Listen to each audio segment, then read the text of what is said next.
Hello student, आज हम class 10th के एक बहुत ही महत्वपूर्ण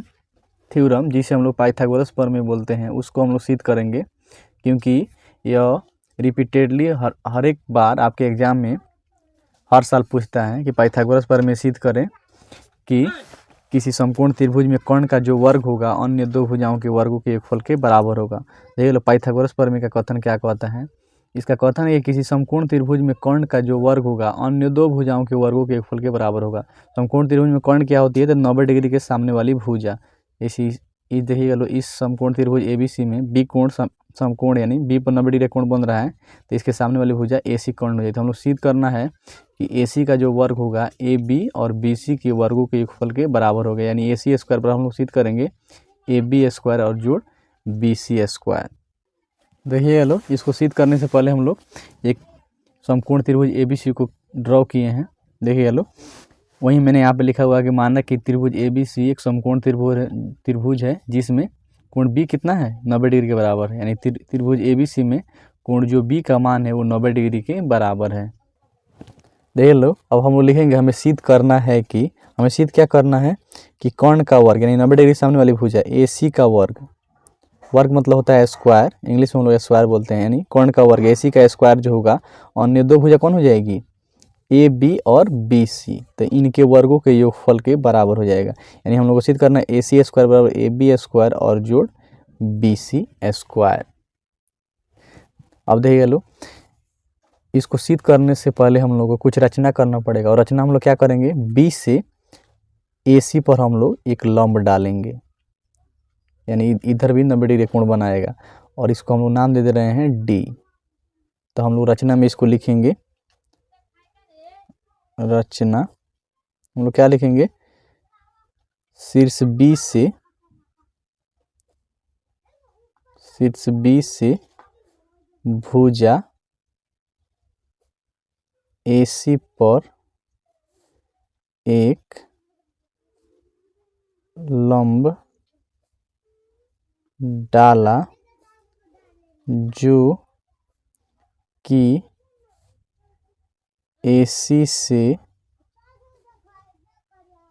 बिंदु D पर मिलता है। हम रचना में क्या लिखे, बिंदु B से, या शीर्ष कहिए, बिंदु B से हम लोग AC पर एक लंब डाले जो कि AC से बिंदु D पर मिलता है, तो उसी को हम लोग यहाँ पे लिख दिए। देख लो, प्रमाण में देख लो हम लोग त्रिभुज ABC तथा त्रिभुज, यहाँ देखिए त्रिभुज ABC को हम लोग सिद्ध करेंगे कि त्रिभुज ABD के समरूप है। देखिए लो, त्रिभुज ABC तथा त्रिभुज ABD में देखिएगा लो, इसमें कोण B और इसमें कोण देखिएगा लो, इसमें कोण हो जाएगा कोण ADB, ये दोनों क्या है, 90 डिग्री के बराबर हैं। यहाँ देखिएगा लो, कोण त्रिभुज ABC में कोण B है 90 डिग्री के बराबर, और त्रिभुज ABD, सॉरी यहाँ पे आप लोग ADB लिखिएगा लो, ADB, क्योंकि यहाँ देख सकते हैं आप लोग, क्योंकि त्रिभुज ADB में D पर 90 डिग्री कोण बन रहा है, यहाँ इधर भी 90 डिग्री कोण बनेगा, तो हम लोग 90 वाले को बीच में यहाँ पे रखें। जैसे त्रिभुज ABC में B पर 90 डिग्री कोण है, तो इसको हम लोग बीच में डाले हैं, तो इसमें भी हम लोग D को बीच में रखेंगे। हम लोग लिखेंगे त्रिभुज ABC तथा त्रिभुज ADB में, यहाँ पे सुधार लीजिएगा लो, ADB में। अब देखिएगा लो, दोनों हो गया 90 डिग्री। अब यहाँ देखिएगा लो, त्रिभुज ABC और त्रिभुज ADB में देखिएगा लो, दोनों में कोण A है। त्रिभुज ABC में भी कोण A है, और त्रिभुज ADB में भी कोण A, दोनों में क्या है, उभयनिष्ठ कोण है। तो हम लोग लिखेंगे कोण A बराबर कोण A, और कोष्ठ में हम लोग क्या लिखेंगे, उभयनिष्ठ कोण,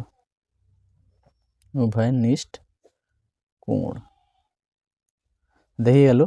तो हम लोग सिद्ध कर दिए कि दो त्रिभुज में दो कोण बराबर हो गए, तो ए समरूपता से ये दोनों त्रिभुज आपस में समरूप हो जाएंगे। ए लिखेंगे हम लोग, इसलिए ए समरूपता से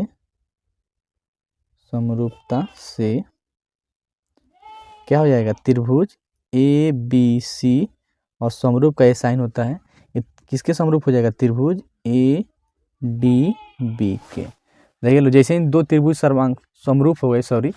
तो इनकी भुजाएं समानुपात में हो जाएगी, यानी ए बी, यहाँ से आप लोग अगर लीजिएगा ए बी तो इसमें ए डी लीजिएगा, फिर ए सी लीजिएगा तो इसमें से ए बी लीजिएगा, तो हम वहीं लिखेंगे, हम लोग लिखेंगे इसलिए ए बी, इसमें से आप लोग ए पी ले रहे हैं यहाँ पे ए बी, तो इसमें हम लोग क्या लेंगे ए डी, और देखिए लो बराबर हम लोग लेंगे ए सी, तो बट्टा में इधर क्या लीजिएगा ए बी, और देखिएगा लो हम लोग को ए डी से बी डी से कोई मतलब नहीं है,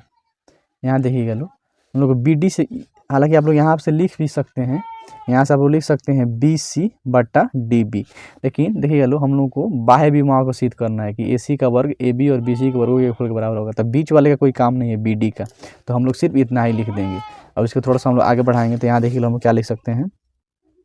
ये तिरछा तिरछी गुना हो जाएगा आपस में, तो ए बी में ए बी से गुना होता है कितना हो जाएगा ए बी का स्क्वायर, और यहाँ देखिए लो इधर हो जाएगा ए सी और गुना में ए डी, तो इसको हम लोग समीकरण 1 मान ले रहे हैं। अब देखिए लो हम लोग फिर दो त्रिभुज को समरूप करेंगे, एक त्रिभुज ए बी सी और त्रिभुज बी डी सी को सिद्ध करेंगे कि ये छोटा वाला भी बड़े वाले के समरूप है। तो हम लोग लिख दिए यहाँ पे त्रिभुज अब ए बी सी तथा त्रिभुज बी डी सी में, तो देखिएगा लो इसमें कोण बी और इसमें कोण हो जाएगा कोण बी डी सी, ये दोनों किसके बराबर है 90 डिग्री के बराबर है, आप लोग देख सकते हैं यहाँ पे फिगर में, क्योंकि कोण बी भी 90 डिग्री के बराबर है, कोण यहाँ त्रिभुज बी डी सी में कोण बी डी सी यानी डी पर भी 90 डिग्री का कोण बन रहा है, तो दोनों आपस में 90 डिग्री के बराबर हो गए। और यहाँ देखिएगा लो कोण सी बराबर कोण सी, और ये दोनों में उभयनिष्ठ कोण है, तो यहाँ अंदर हम लिख देंगे उभयनिष्ठ कोण। आप लोग देख सकते हैं यहाँ पे त्रिभुज ए बी सी में भी कोण ए है और त्रिभुज बी डी सी में भी कोण सी है, तो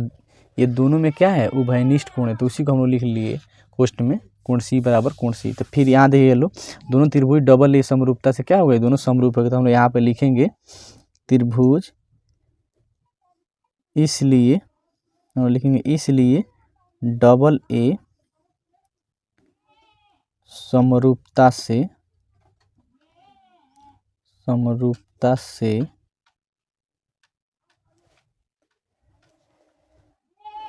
त्रिभुज ए बी सी समरूप त्रिभुज बी डी सी। जैसे ही दो त्रिभुज समरूप हो गए, इनकी संगत भुजाएं समानुपात में हो जाएंगे, तो लिखेंगे इसलिए यहाँ अगर आप यहाँ से देखिए लो अगर आप ए सी लीजिएगा तो इधर हो जाएगा ए सी और बाटा में इधर हम लोग कितना क्या लेंगे बी सी, फिर इधर देखिएगा लो इधर से हम लोग अगर ए बी लेंगे तो उधर से बी डी लेना पड़ेगा, लेकिन बी डी का कोई आवश्यकता नहीं है क्योंकि बीच वाले का हम लोग का कोई काम नहीं, हम लोग को बाह्य विमाओं को सिद्ध करना है, तो हम लोग ए बी और बी डी नहीं लेंगे। यहाँ पे देखिए हम लोग क्या लेंगे, यहाँ पे आप लोग लीजिएगा बी सी, तो यहाँ पे क्या लीजिएगा इधर से बी सी लीजिएगा तो यहाँ से डी सी। अब यहाँ देखिए लो तिरछा तिरछी गुना हो जाएगा, तो बी सी से जब गुना होगा तो कितना हो जाएगा बी सी स्क्वायर,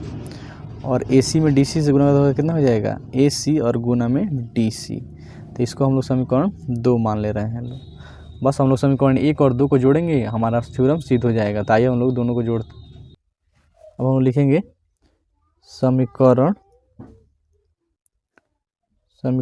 1 तथा 2 को जोड़ने पर देख लो समीकरण 1 में कितना था ए बी स्क्वायर बराबर हम लोग सिद्ध किए थे ए सी और गुना में ए डी, और समीकरण 2 क्या था बी सी स्क्वायर जो था वो बराबर था ए सी और गुना में डी बी के। ये हम लोग दोनों को हम लोग ऐड करेंगे, तो बायां वाला बाएं में जुड़ जाता है और दाहिने वाला भाग दाहिने में जुड़ जाता है, तो बाएं में बाएं जुड़े तो कितना हो जाएगा यहाँ देखिएगा हो जाएगा ए बी स्क्वायर और जोड़ बी सी स्क्वायर बराबर में हो जाएगा ए सी गुना ए डी, और यहाँ बीच में जोड़ ए सी और गुना में डी बी। इसको हम लोग थोड़ा आगे बढ़ाएंगे तो यहाँ हो जाएगा ए बी स्क्वायर जोड़ बी सी स्क्वायर बराबर, इन दोनों में से हम लोग ए सी कॉमन ले सकते हैं क्योंकि दोनों में ए सी है, तो यहाँ से बच जाएगा ए डी और जोड़ बीच में जोड़ है तो जोड़, और बीच में क्या हो जाएगा डी बी। यहाँ देखिएगा लो, यहाँ हो गया ए बी स्क्वायर जोड़ बी सी स्क्वायर बराबर हो गया ए सी। और यहाँ देखिएगा लो, इसको फिगर में आप लोग देख सकते हैं कि ए डी और जो डी सी, सॉरी देख लो मिस्टेक से यहाँ डी बी की जगह डी सी की जगह डी बी लिखा गया है, क्योंकि डी सी था समीकरण 2 में। देखिए लो, ए डी और डी सी मिलकर कितना बराबर हो जाएगा ए सी के, क्योंकि आप लोग फिगर में यहाँ पर देख लीजिए, फिगर में देखिएगा लो ए डी और फिर जोड़ डी सी, तो दोनों जोड़ के योगफल कितना हो जाएगा ए सी के बराबर, क्योंकि ए सी के दो टुकड़ों में आपस में जोड़िएगा तो ए सी के बराबर हो जाएगा, क्योंकि ए डी और जोड़ डी सी टोटल ए सी के बराबर हो जाएगा। तो हम लोग ए डी जोड़ डी सी के बदले ए सी लिख सकते हैं। तो यहाँ हम लोग लिख सकते हैं इन दोनों के बदले ए सी। तो यहाँ देखिए हो जाएगा ए बी स्क्वायर जोड़ बी सी स्क्वायर बराबर हो जाएगा ए सी स्क्वायर। इसी को पहले आप लोग लिख लीजिए, तो इसलिए ए सी को हम लोग पहले लिखें, ए सी स्क्वायर बराबर हो गया ए बी स्क्वायर और जोड़ बी सी स्क्वायर। तो यही हमारा थ्योरम सिद्ध हो गया है कि कर्ण का वर्ग अन्य दो भुजाओं के वर्ग के योगफल के बराबर होगा। आप लोग यहाँ पर लिख दीजिएगा प्रूव्ड।